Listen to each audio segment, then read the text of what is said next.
Hi, this is Pastor Philip, and welcome to our Tuesday devotional.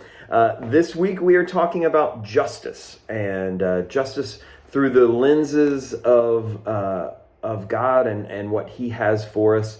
And Pastor Rachel did an amazing job talking to us on Sunday about Nehemiah's view of justice and how he gave and lived his life. And so I encourage you to check that message out if you haven't had a chance to hear it yet.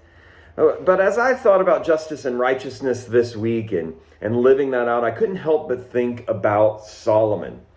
Solomon was one of the kings of Israel, and in fact, Nehemiah would have this knowledge of Solomon as being one of the greatest kings ever in the history of the Israelite people.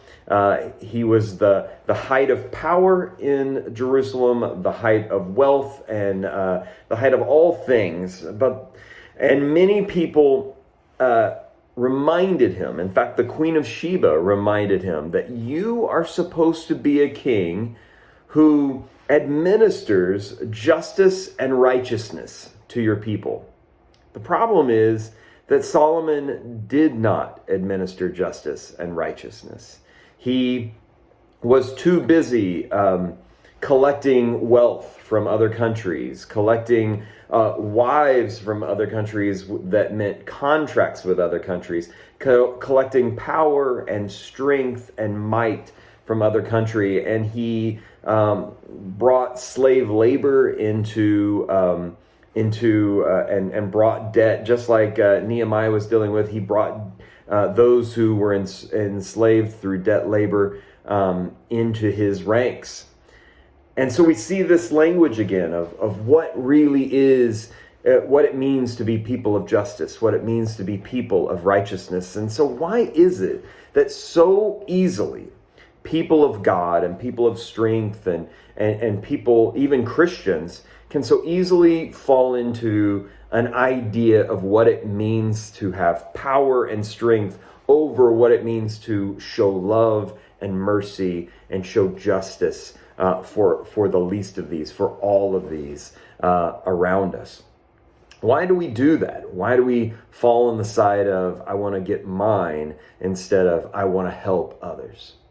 And I think this falls into our desire to have things the way we want it, our desire to have power and have things laid out for us.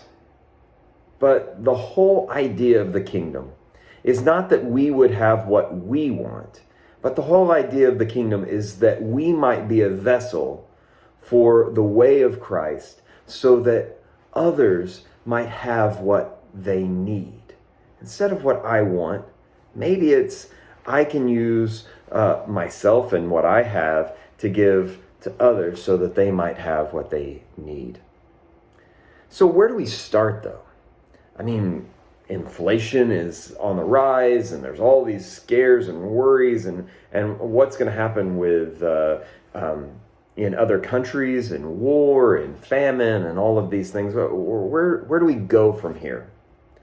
I think the most simple thing that we can do is that we can focus ourselves on two things that might bring a little balance to our lives, might bring shalom to our lives and allow us to see justice in the world around us and righteousness in the world around us. The first thing is, don't be afraid to start small. I love the fact that there were a few people in the church already that called Pastor Rachel after her sermon and said, I was so thankful for your sermon. I heard the cry that our Jewish brothers and sisters need people to stand up for them, and they're already planning on writing letters to our local temple and saying we support you, we love you, and even planning a time where they might go and say to the group of Jewish believers in our area, we love you and we support you and we are here standing with you. What a small thing that we can do, but what a beautiful thing that we can do, to say we stand with those who are hurting. We stand with those who need our help in the days ahead.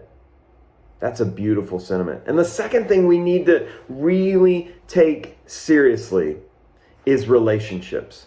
Because when we are in relationship with one another and we're in true unity with one another, living out the ways of Christ together, we then don't think about ourselves as much, but we think about the other more often.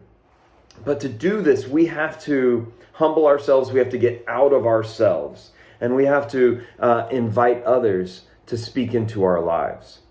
During the Lenten season, we have an opportunity to do that. That opportunity is through a small group that we're doing here at the church. And they are simple small groups, but we're inviting you to be leaders of these small groups. It's not a big ask. All you have to do is willing to take 30 or 45 minutes virtually on Zoom a week to meet with a group. There's no prep time ahead of it. All you have to do is say, you know what? I'm going to ask a few questions of these people, and we're going to be in community. We're going to be in relationship together. And it'll be amazing to see, as we are authentic with one another, how we see the needs of others around us. And we begin to live that out as a community, not just as an individual.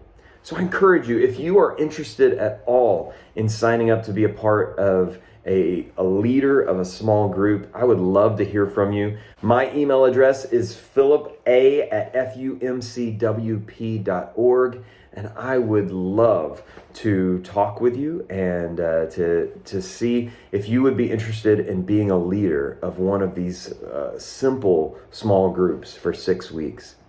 We'd love for you to be a part of that. So how do we live out justice? How do we live out righteousness in our world? Find those small things that you can do this week and do it. And get out of your own self-understanding and join a community and practice being an authentic community with someone else during the Lenten season. I hope you'll do it. Thanks.